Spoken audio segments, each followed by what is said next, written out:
आता आपल्या आवडत्या मालिकेचे संपूर्ण भाग मालिका प्रसारित झाल्यानंतर लगेचच पाहू शकता फक्त सन नेक्स्ट वर। भारतातील प्रेक्षकांसाठी मोफत सेवा।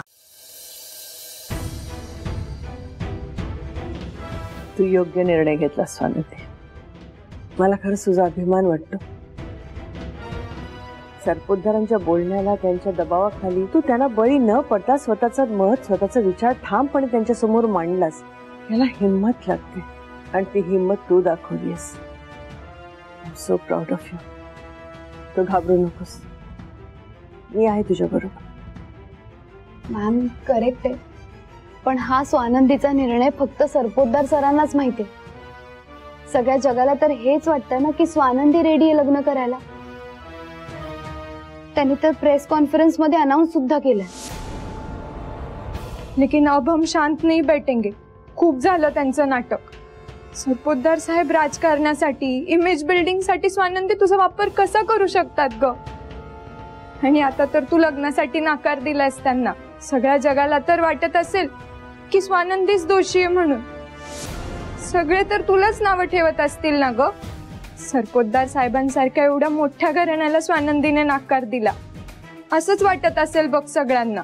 सरपोतदार साहेब उपकार करत होते स्वानंदीवर, पण स्वानंदीने माज दाखवला असं काय काय म्हणत असतील। वॉर्डन मॅडम, आपण आता गप्प बसायचं नाही।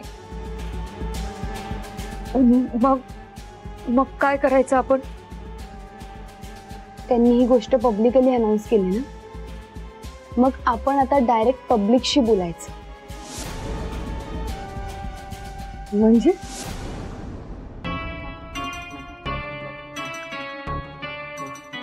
म्हणजे मॅम मी माझ्या काही पत्रकार फ्रेंड्सला इथे बोलावून घेते।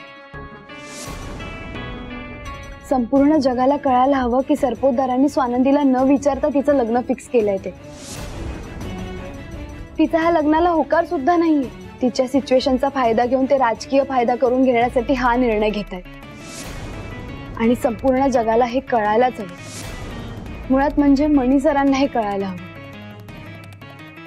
मी आता लगेच कॉल करते त्यांना।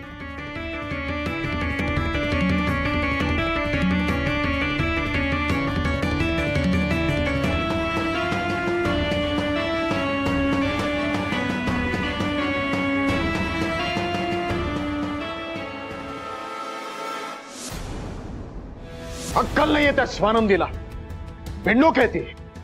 अरे चांगलं सरपोतदार हे आडनाव लागलं असतं तिच्या नावापुढे, पण नाहीये, लायकीच नाहीये तिची। अरे मी स्वतः मागणी घेऊन गेलो होतो, पण आपल्या सुजित सारख्या मुलाला नकार दिला तिनं।